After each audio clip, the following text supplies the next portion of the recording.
Welcome to In the Loop podcast. I am your host, Jordan Jo Hollabaugh, and I love all things breakaway roping. Welcome back to our third annual 15 Days of Breakaway Roping series. In this series, we talk all things breakaway roping for 15 straight days, y'all. We interview the top 15 in the world that are making the national finals rodeo. We start from number 15 and we go all the way to number 1. We talk all things breakaway roping, rodeo strategy, horses, ropes, you name it, we talk about it. And one thing I love about this year is these girls have evolved. It's raw, it's real, it's uncut, and we are just so thankful to be able to do this. I want to give a huge shout out to all of our partners who make this happen, and to every one of you who is listening. Thank you for listening. If these episodes make a difference, please go and share it with your friends. Help us grow. Y'all, we're able to be here because of our listeners, because of our fans and supporters. And again, I just want you to know, thank you so much. I love doing this. I love podcasting, and I can't hold back any longer. So let's roll right into it. 15 Days of Breakaway, third annual. Here we go. Let's talk some breakaway roping.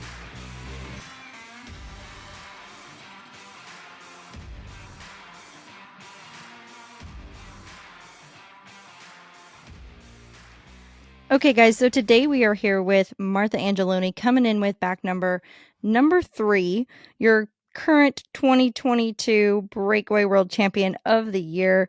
Martha coming in with 132,865 and 109 rodeos. Martha, thanks for joining us today. Thank you for having me, Jordan.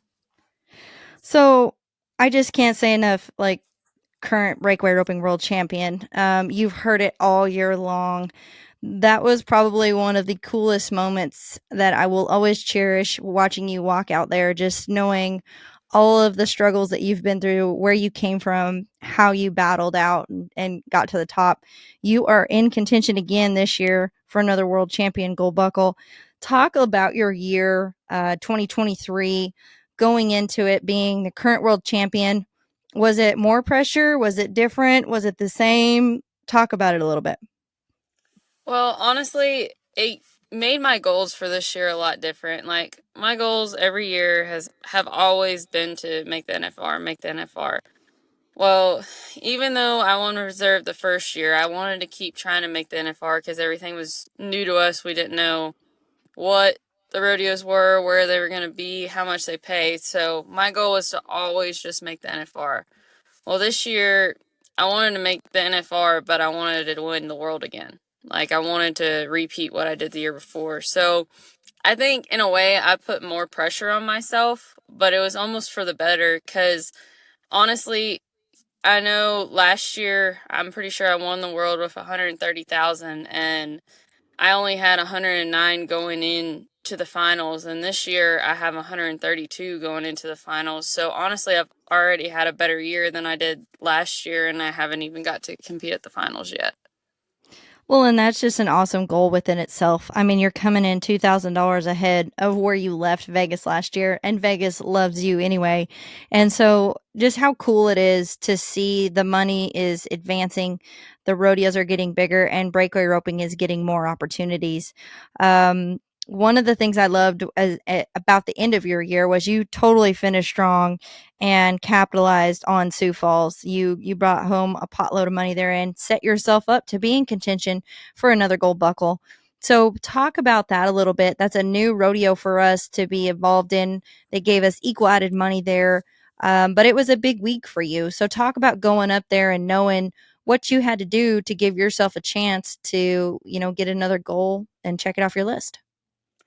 Well, honestly, this year I've messed up at some of the bigger rodeos that I really needed to capitalize on, or I honestly just safetied up just a little bit too much and would have been one out of the shootout round and stuff. So I knew that Sioux Falls, it was a blessing for a lot of us up there. Like, us getting added to that rodeo alone, no less them just having that rodeo, was awesome for a lot of athletes. It changed the last week in the bubble watch so much for so many events. And I knew going up there that if I tried to win as much money as I possibly could and I made it to the final 4 round, that I would have a chance to possibly win a world again. And I know right now it's kind of a little bit of a long shot, but I still got myself close enough to where if I just go out there and do my job and try to win as much money as I can, I still might have a chance to re-win the gold buckle again this year. Well, and I think that that's cool. Like you said, you're going to give yourself the best chance you can. And there's been a lot of times you've been the long shot and you've pulled through. And so I'm very excited. It's going to be a very heated rodeo. There's going to be a lot of good roping going on. We just came off of roping the breakaway calves for y'all and sorting them for the South Point. You guys get to rope 3 different pens. So we roped through about 80 head of cattle, and you guys sorted off the ones that you wanted to see and you wanted to see at the South Point. So talk a little bit about that. I think that's something that's pretty neat behind the scenes most people don't know about or see. Talk about that process of how you guys all kind of got together. You had that jackpot on those calves, and then you ended up picking the calves that you'll take to Vegas and then sort into pins to rope there at the South Point for your breakaway finals. Yeah, I think it's cool. Dirk Webb really helped us out with that. He got the 2 set of calves that we were gonna have and brought them to Ponder for us, and he had a $2,500 added breakaway for us. And we, like you said, we had about 80 calves, and then we ended up having to cut 20 and maybe 25 off of them at the end of the day at Ponder. So after the jackpot, which was nice, I would rather jackpot off the calves before you get to go to Vegas instead of just roping through them, because I feel like girls are actually trying to make actual runs on all the calves and we're not just working our horses or anything like that. So I thought the calves that we roped the other day, they were a great set of calves, and I think it's going to be a great set and set up for how it's going to be at South Point, because we had it kind of set up like South Point was the other day too. And there was a couple stronger calves off. We took the ones that kind of really hauled butt off and some of the ones that kind of were a little bit dirty. But honestly, we had problems just making a for sure cut on the first 15 or 20 it was, because they honestly brought a good enough set of calves for us that we only had like 3 for sure cuts whenever we started the day. So Well, and that just goes to show you, applause to Lanham and Jeff Yates, for doing such a great job and putting such a good set together. But I agree. I think it's really good to see girls go at them and rope them for what they truly are. And I think they're a stronger set, or they at least were when we roped them. And I think that that makes for a better show. I'm really excited this year, to see what the calves are. I think the horsemanship is really going to play a big part in the finals this year, as well as all of the mini girls that are there going to be, just doing their thing and showing up and showing out. So I think it's going to be a great finals this year, which it has been in the past, but it just seems like it gets better every year. Talk a little bit about your horsepower. You have a string of horses that is just astronomical and that you're very proud of and have taken you to the pay window over and over again. So talk about your horses and what that's been like this year, who you've rode and in the different situations, and who you'll plan to ride out at Vegas. I've rode honestly, I've rode 2 main horses this year, but I've rode 3 all year, and I'm gonna be taking these 3 out to Vegas too. Most of the summer and at the indoor rodeos, everybody's seen me on Legend, and I I was so excited last year because I thought I was gonna get to have him back for the finals, and he wasn't quite ready yet. So I'm so stoked to be able to go to the finals and get to ride him this year, because he's definitely my heart horse, and he's the most consistent and most team player that I've ever had, and he makes my job so easy all the time. I mean, even in the tie down this last weekend, even though I sucked at it. But I'm going to be taking him, and then I'm going to be taking Jesse James, which is the one that I rode if I really wasn't on Legend, all summer, and I rode him some in the winter too. He's actually the one I rode at the finals last year, and I was so surprised how he handled the finals last year, and he did such a great job for me out there too. So I know I'm going to start on Legend for sure at the finals, but I'm definitely not scared to get on Jesse and try to win every go round I possibly can, because he's such an easy horse. And whenever it comes to trying to be fast, he definitely is one of the easiest ones to get the job done. And then my third one I'm going to bring out there is my little mare chick that I trained. I've had her at the last 4 finals, or 3 finals, not 4 finals, 3 finals. I've had her every year, and she's kind of just been my backup horse at every finals, but I take her out there and I usually rope on her at most of the jackpots and stuff out there too. But I always have her, and she's a really, really easy horse to float across the line and try to be fast on too to win the go-rounds on. Well, and one thing, as you're talking about all three of those, I've seen you win multiple championships and big checks on all three of those horses. And so I really don't think there's anywhere you can go wrong. I'm sitting here looking at your stats from last year. You placed it 6 out of the 10 rounds on Jesse James. You won go rounds 8 and 9, and which I am too far aware of because I had to interview twice, and coming up with 2 different questions for you is a challenge for me. Yes, But especially because you ask hard questions sometimes and I don't know what they mean. I'm getting so much better. I've got questions ready for I you know, for at this least you year. know to So, dumb it down a little bit for me. yeah, fear not. I'm ready for you. Come at me, girl. Um, but one of the cool things too, and we touched on this a little bit with Sarah, your younger sister. You guys are the first ever sister duo to make it to the NFR, which is really cool. I told Sarah when we talked on her episode, I said, you better tell your mom to get your little bubblehead picture that you want, because she's going to have her bubblehead pictures of you and Martha everywhere in the stands. It's going to be like a Martha Sarah show. And she's like, ooh, I hope she gets the right picture. So that was kind of funny.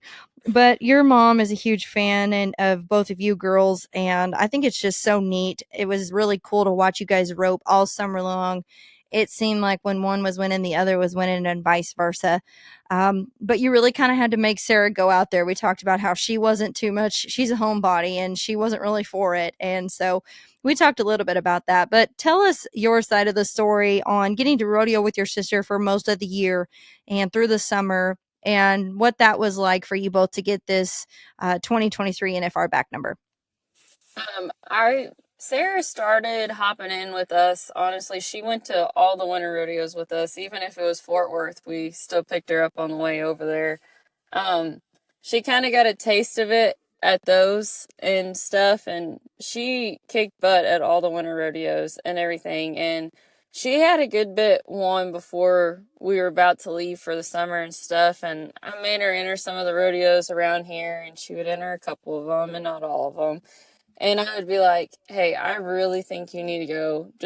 I said, even if you just go till after Cheyenne, I think you should go. I think you should try it, see if you like it. If you don't like it, there's going to be enough people going home after Cheyenne. You can hop in with somebody and go home. But I think you need to give yourself this chance, because I predict if you're out there from Reno to Cheyenne that you'll have the NFR made. And at that point, she already had the NFR made, but she won so much and kicked all of our butts so much this summer that I said, I think you need to stay till the end of it, because you have a chance to win the world this year. Mm-hmm. Because I think after Cheyenne, I want to say, I might be wrong, but I want to say she was in the top 5 already. And at that point, before like Sioux Falls and stuff, all of us were close enough that it was kind of anybody's game after you cross the 100,000 mark at that point. So Right. Well, and I think we were all wishing Sarah would go home, in fact, but she didn't. And that's what she said. I was so proud. I stuck it out till the end. And I'm like, well, everybody was wishing you would go home, like you said, but you didn't. Yeah, I But think everybody said that to me every time I seen them. They're like, you haven't let her go home yet? I was like, well, I kind of talked her into staying a little bit longer. I feel like she needs to, and everybody would joke around with me about that. But I honestly think that she did good at sticking it out all summer. I honestly thought that around Cheyenne, she was probably enough of a homebod that she was probably going to want to make her way home. But I'm proud that she did stay all summer and did go to all the rodeos and got to experience that. yeah, and I think it's just really neat that you were a part of that journey. She was a part of your journey. You both get there. It's going to be an exciting, fun, fan-filled zone of the Angelone girls. But one thing I think that is really cool that you both are such at such a high level in your profession. You know, you rope exceedingly well, obviously, but you both rope very differently. You have very different styles. So talk a little bit about your childhood growing up. Did y'all rope together? Did you rope separate? Did you rope before Sarah? I mean, where do the different styles come from? Which she is like, 3 foot taller than all of us too, so that probably makes a difference. Yeah, But other she than she that, talk a little bit definitely about that.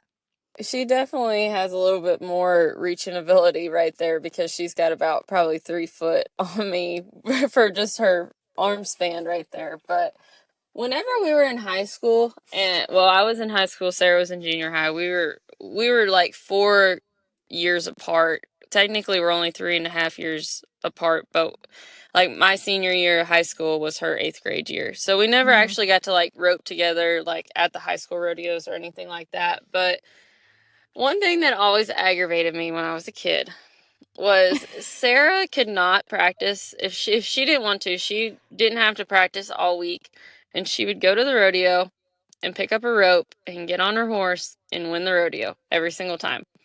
And that's one way me and her were so different in high school, which I feel like today it's completely different with her because I feel like she's roping all the time because she's training all her young horses and everything. But back in high school, most of the time, like we both roped together, don't get me wrong, but sometimes she would just go all week. She'd goat tie some, she'd run some barrels on her barrel horse and maybe rope one day. And like with me, it was I had to rope every day. And it always aggravated me whenever she would still go to the rodeo and do better than me and be in eighth grade and not even in the same division as me. So that's one place that me and her have always been different because she has so much, I think, natural talent with her roping and everything and stuff. And I feel like I have to work at it so much for me to be exactly where I want to be.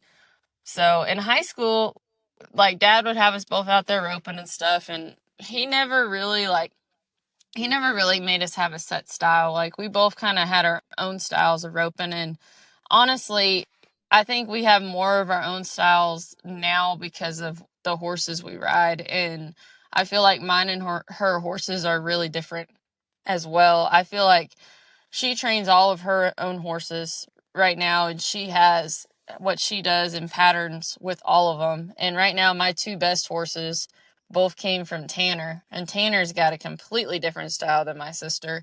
And both of my horses are honest, but they're also really tight in a way.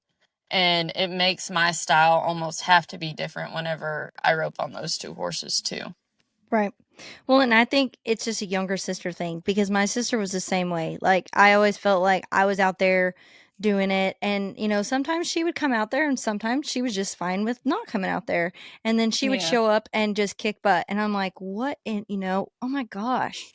Like, wait till Yeah. I catch you near a river. Just, but no, I think it is. It's just a younger sister thing. And then I'm like, okay, well, maybe they've watched us do it and it's just something that's more natural to them and we had to work at a little bit more. But I feel your Yeah. pain there. Yeah, I get Yeah, you there. no, no, I for sure always got frustrated in high school because of that. But I was just more, I guess you would say, almost jealous that she could do that, and I wouldn't even feel like I was ready yet, and I would make sure that I did it every day. Oh, I hear you. It's just part of being a sister and sisterhood. But Oh I yeah. think that that's really cool, and I really want to touch too on Tanner Green. He is a huge part of your support system. He is your boyfriend. You're dating him right now. He also trained your horses. That's where you got your horses from. So he's a huge piece of your puzzle right now, and he's just a huge advocate in your corner. He's the one that's always back there helping us. He's whether it's pushing or writing down the calves or keeping the draw or standing in the box. He is very helpful. So talk about what it's like. He rodeoed some this year, not with you guys, but went to some of the same rodeos and was competing himself. So talk about some of the takeaways that you get from being able to rodeo with him and rope with him and be around him in these atmospheres.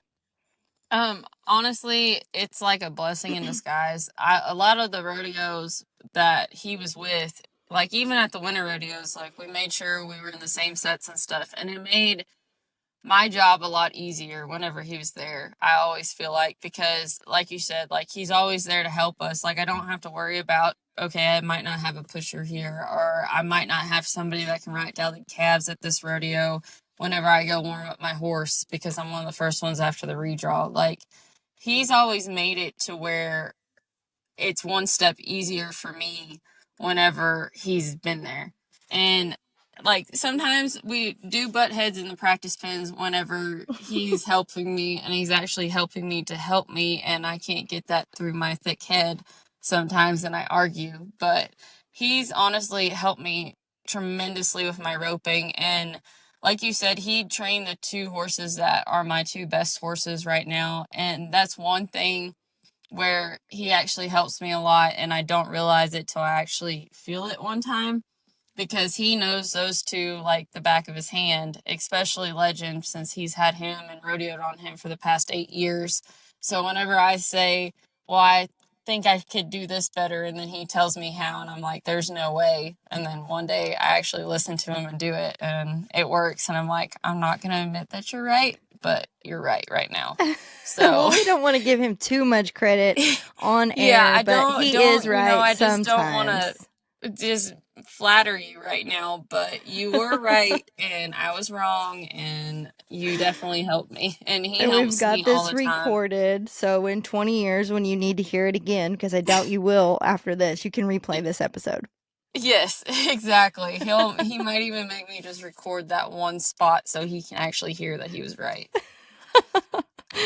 I think that's all men everywhere saying amen right now. Oh yeah, Um, exactly. I know Raymond's probably saying that. oh, you know he's saying that. He tells me I'm the hard-headedest white woman he's ever experienced. So, I Oh mean, yeah. yeah, Oh I yeah, mean, you that know that. happens. Yeah. I think one of the highlights of Raymond and Tanner's experience was this past weekend when we both entered the tie down at the WPRA Oh finals, God. which I entered because of you, and I blame you for this.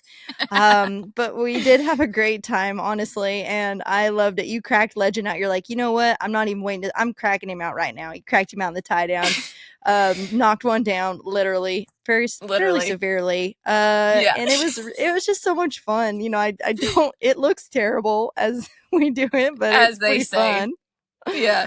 It might look terrible, and we might be riding their old horses and make them look like they're half of the horse that they actually are, and he still might drag off, but it's okay. I still had fun. And Tanner can Raymond laugh at says, the video. I know. Raymond's like, you gotta use your left hand. You gotta pull him in it. I'm like, I am aborting mission. I am sailing the ship, man. I am out of there. Exactly. Yeah. Exactly. So we had When fun. Tanner's like run in the middle and set one up, I'm like, I don't really know how to do that, but okay. Okay, I'll Yeah. just throw my whole rope and let him hit the end of it. How about that? Yeah, that's what I did too. But it was Yeah. it was fun, and I think that's just another compliment to these equine athletes. They get to experience both ends of the arena with us, and they just continue to do their best job and let us rope. I think that just kind of brings back the love of roping for us. It's one of the times at the WPRA finals when we get to enter the tie down and the breakaway and just showcase our horses, and they do amazing things for us to do our job, and so I think we're pretty thankful for them. No, I agree. I always love the WPRA finals because of that. And even though I enter the barrel racing and do terrible every year, I still have fun every time I do it. Good God. The barrel racing is more dangerous for Martha than the tie down. We will just Yeah. leave it at that. Yeah. So let's talk about your rodeo strategy. One thing, you went 109 rodeos this year.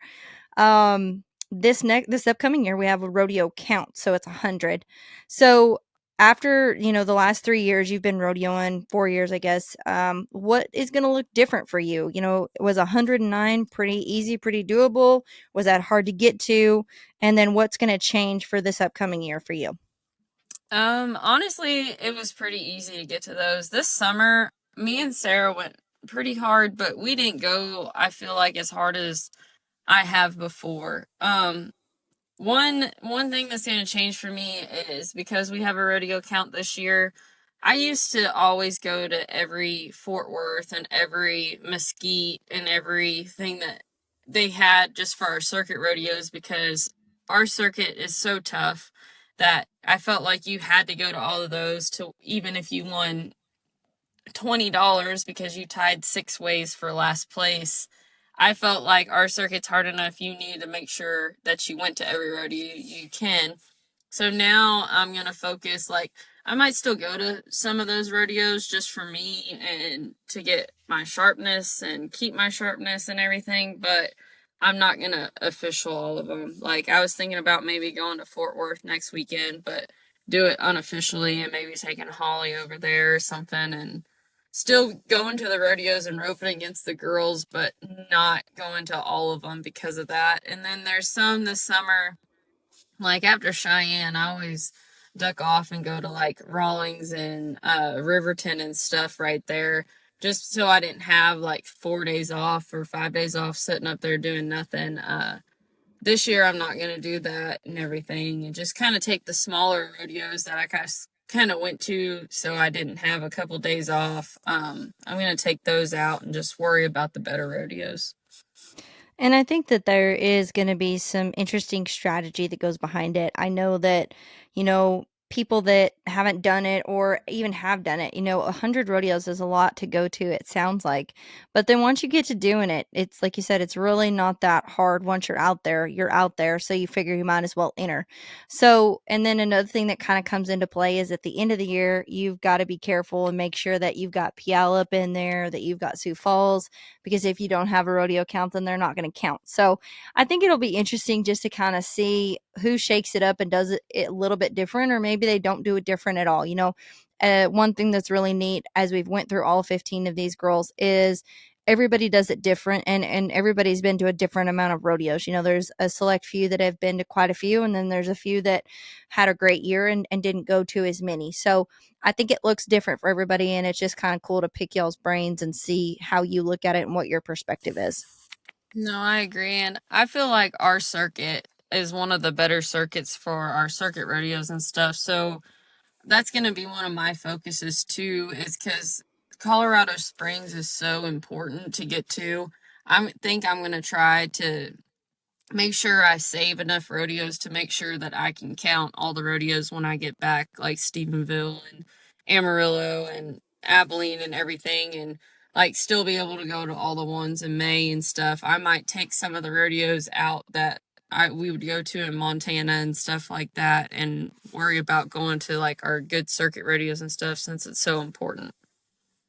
Well, I agree, and I think that everybody's circuits looks a little different. Ours, we have to have so many rodeos, and like you said, it is so stinking tough. It is like a mini NFR, and so our circuit in Texas plays a little bit different of a factor. And a lot of the winter, most all the winter rodeos don't count for our circuit, whereas like Cheyenne, Salt Lake City, some of those bigger rodeos do count for other people's circuits out there that during the summer. Fort Worth, San Antonio, Houston, they don't count for us. And so we really got to play our cards right and try to get that job done before we head out for the summer. So I think it'll be interesting. It'll be kind of neat to see how everybody does it this year. No, I agree. It will be. And I think it'll help us with it. And then I think in some ways, girls aren't going to know how to handle it yet and still want to enter and go too much. And then we might run into some of the problems at the end of the year, like you're talking about. But I've already sat down and wrote my rodeos that I for sure want to go to next year out. And I mean, even with me doing that on my for sure's, I already have 80 down. Yeah. So, I mean, that only gives me 20 more. You know what I mean? Mm-hmm. Yeah, So, and we've already went to some, so that only gives yeah. you 15 more. Yeah. Yep. Yeah, pretty good. But so talk a little bit about the road. You've been out there, you've done this. I feel like you're a veteran now. What are some of the things that you love and hate about the rodeo road?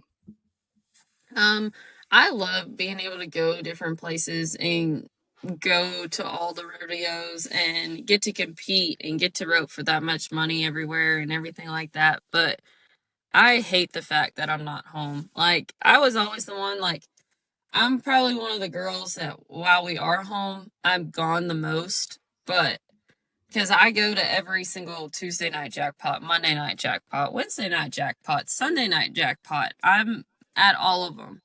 But If there's a I like to jackpot, be able to Martha's come there. home to my own bed every night.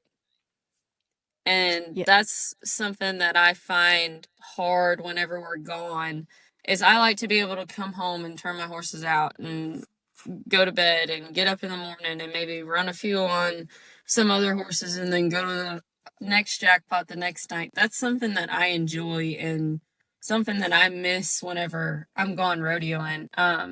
I think it's hard on your horses and your truck and your trailer and everything every year when you go rodeoing and stuff, but it is an experience that is irreplaceable, I would say, because the rodeos and the performances and the stuff you get to see and the places you get to go, it's just crazy. Yeah. But I don't know, whenever I am gone too, I kind of get to where the being at home and or being in the truck and trailer and getting to the rodeo and setting up camp basically, it's like you're almost home too. Yeah. So that's That's how your I home feel away when I'm from home. gone. Yeah. So Yeah, make that your home on the road for sure. I mean, it yes, is our ma'am. home. Essentially, it's our home 6 months out of the year, and so Yeah. you've got to make it work and do the best to enjoy it because that's where you're going to be. Yes, I So agree. yeah. So talking a little bit about the NFR, you're gearing up for that. You're getting to run them. You're going to these jackpots. What does the rest of your strategy look like? Do you set up a box? Do you run them a certain way? Are you riding your good horses? How are you preparing your ropes? Talk us through what that looks like for Martha. Well, honestly, I'm gonna be honest, I never usually practice off a legend. I'm probably gonna not rope some off of him before the finals and getting him to where he's getting back in it a little bit better, but I just don't practice off of him. So I've actually been exercising Fat Boy every day. That's one thing I have been working on because he looks like a pregnant mare right now. Um, but I do set up the box and I actually have a barrier too that I practice with. That's one thing that I feel like I might be a little weak at some places is my start and being too much on the barrier. So whenever I'm home, I try to practice and set up the barrier like I would be going to. hmm So that's one thing I'm going to be doing. I do ride all of my horses though. Honestly, for me to practice, a lot of times I will get on my younger horses or just like my mare Chick or just, I mean, even Simba and just make practice runs for me and work on getting sharp. While if I get on Jesse, most of the time when I ride him, I do what he needs, and most of the time I need to run most of them to the back end and just make sure he's staying running and staying free and gonna stay with me the whole run. So I kind of do with whatever my horses need, and I basically work on me on my younger horses or horses that kind of need to be able to pick up my throw just a little bit more too. Yeah. And I think that's good to know because I love how you said, I do what my horse needs or what I need and that changes, based on what you're riding or where you're at or what your goals are for that day and that horse specifically. And I think that that's really key to keeping those horses doing their job, all the time. If you run 100 on your good one all the time, which I had one that you could do that on and she would continue to do the same thing every time, but most horses are going to pick that up and get smart to it and not going to do that. So then you show up at the rodeo and they're not going to do their job. And so I think that that's really key to making, some of your goals and expectations come true at the finals and everywhere you back in the box. You've got to have your horses sharp so that you can be sharp and do the best job you can. No, I agree 100%. So what about ropes? I know that it's going to be a little colder in Vegas than where we are. We're in Texas. It was like 75 and beautiful and sunny today. We are so spoiled. So talk about how you prepare your ropes, which ropes you're going to use, and what that looks like headed out to Vegas. Um, a lot of people probably thought the summer was weird for me because I've always used the Spitfire, well, before the Spitfire came out, I used the Viper, but I've always used the Spitfire. Well, this summer before I left, I kind of started using the Strikers at the house, and I like the Strikers more, especially on Legend, because of how a lot of times he's still gaining as I'm throwing, and it helps my loop be sharper. But Honestly, I pulled one of the strikers out at Lubbock the other day, and I realized how much poly they actually have in them and how limber it was. And ever since then, I have started using the Spitfires again. So I'm gonna take a bunch of both of them with me out there, and a lot of times, especially with my Spitfires, I'll just stretch them and then I'll lay them out. Honestly, I treat them like a team rope. I'll lay them out and put them in my team roping bag and powder them, and then I'll pull them out and cut them right before I'm about to rope. But before I rope, I know some girls run some with them and everything like that, but I usually just stretch them and treat them like a team rope and just lay them out for a little bit and get them the way I want to have them sit and baby powder them, and then I'll cut them. But I really truly have not decided which rope I'm going to use for sure yet for the finals. It's kind of going to be how the weather is out there. So when it's warmer right now, the strikers were feeling better to me, but in this colder weather, the Spitfires definitely feel a lot better right now.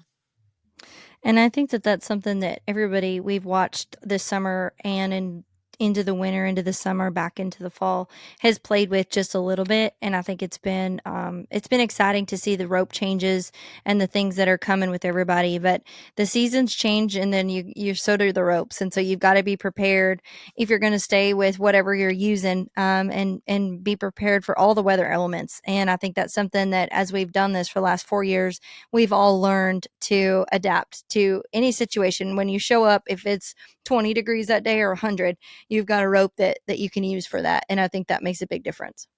No, I agree. And I feel like that's something I really struggled with my first year when I went rodeoing. And I feel like girls that are rookies usually struggle with it too because they haven't experienced it yet. Because, I mean, when you're down here in Texas in the summer, the weather really doesn't change. It's usually hot, hot, and hotter. So you get to where you're using a rope and it's going to be the same rope you're probably going to use all summer. Not literally the same rope, but the same style of rope that you're going to use all summer. And now when we go up north, it was something that I had to learn and I had to adapt to and figure out what to do.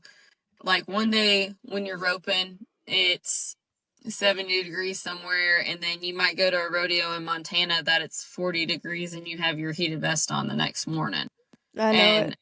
And that's something that we never have to experience down here. And that's something I truly struggled with my first year out there because I didn't know how ropes don't adapt to certain weather. And I didn't know how to control all that. I knew that when the calf ropers would talk about it, but I had no idea what they were talking about until I actually experienced it for myself. So, Mm-hmm.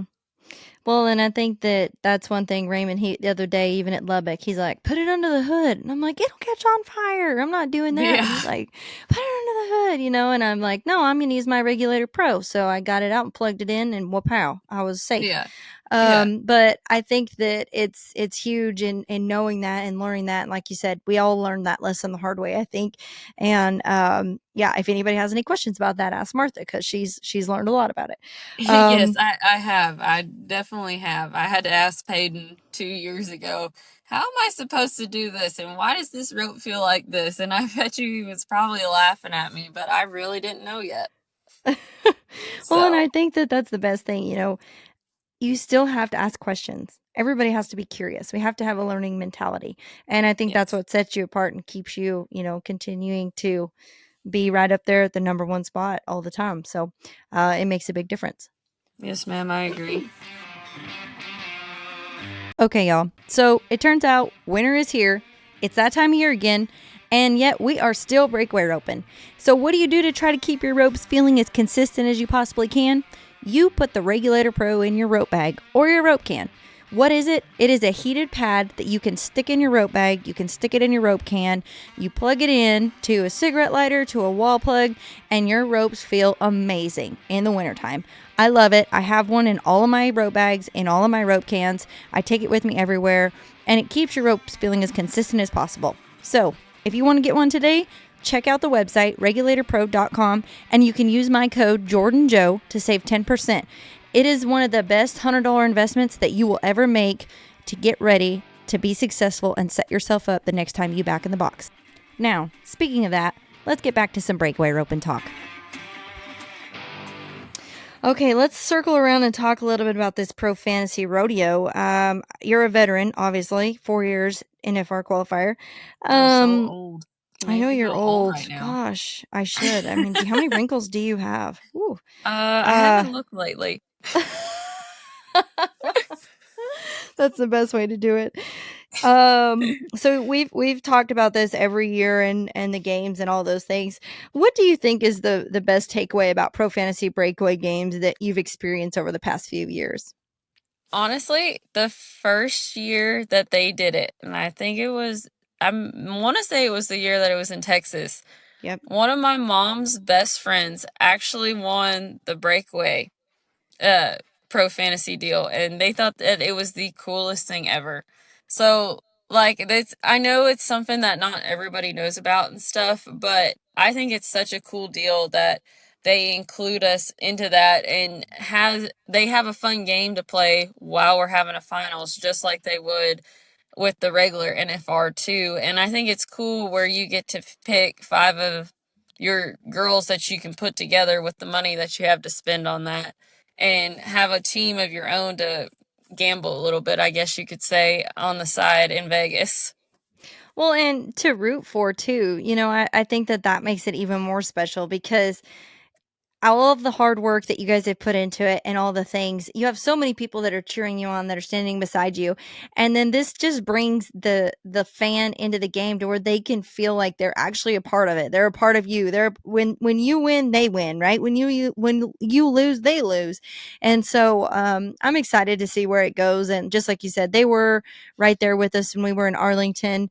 I still have my Pro Fantasy cap. I think that's one of the cool things that you get with your back number on. It's one of the first things as you qualify for the NFR that you get in the mail. And I think that's pretty special as an athlete, but just thankful that they're on board with us and continue to promote the sport of breakaway and all the things that they do. No, I agree. All the caps that I've gotten, honestly, if you see a picture of me at a jackpot with a ball cap on, it's probably one of those caps or a Rattler cap. Those are probably the only 2 caps that I always wear. I love all of my Pro Fantasy caps, and honestly, this year's cap is so cool. I love the coloring on it. I've never had a cap like that, and I'm probably going to end up wearing it a lot. That'll be good. I need to get you an In the Loop cap too, and then you can start repping the podcast too at them ropings that you go to. I can do that since I'm so good at interviews, You are great at interviews. Yeah, we'll work on your interviewing skills. You're getting so much better. But I'm getting better. So much better. Oh my gosh. Okay, well that leads me into my last question to kind of final and tie up this podcast. Martha, if your future self could tell you something today, what would she tell you? If I were to be in the future and tell myself something right now, I want to tell myself about the day that we get to walk into the Thomas and Mack and the feeling that we're going to get whenever we get to back in the box the first time, and tell myself that even though there's hard times and there's still hard times, no matter if you're winning or if you're losing, that there are times ahead that are going to be worth it if you don't give up. And that's something that I always want to tell myself, no matter if it's just roping in life or if it's just a relationship struggle that you're having with your parents, with your significant other, with anything. I want to say that there's always going to be something else to look forward to, even though you don't know what it is yet. And I feel like that's one thing all of us girls are waiting for that moment, and that all the hard work that we're putting in today is going to be an awesome feeling whenever we get there too. Whew. I don't even have a response. That's like my best answer yet. Oh my God, I did it. Woohoo! That was a great answer. I mean, that even gave me like chills and a little tearies, and some chills. Oh my gosh, I made you tear up. Look at me go. I mean, that's a dang good answer. I mean, but I did. I was in that place and I'm like, I can feel it. I can feel it coming, and it does. I think, man, that was an awesome answer and just nailed it on the head. I mean, to experience that, but to be able to hold that in our hearts while we're on this journey to that place. I think it's awesome. Yeah, Great I think so answer. too. And I think that's something that we all got to think about as we're going through all the stepping stones right now is what we're going to have to look forwards to when the stepping stones are over. So I love that answer. Martha Angelone hits a home run. Well, pow. finally hit the ball right there. You did right there. Great job. Well, Martha, thank you so much for sharing your time with us today. I can't wait to watch you compete for another gold buckle at this year's 2023 NFBR. Congratulations on your 4th consecutive back number, and we will see you out of Vegas. Thank you, Jordan. I can't wait to see you there.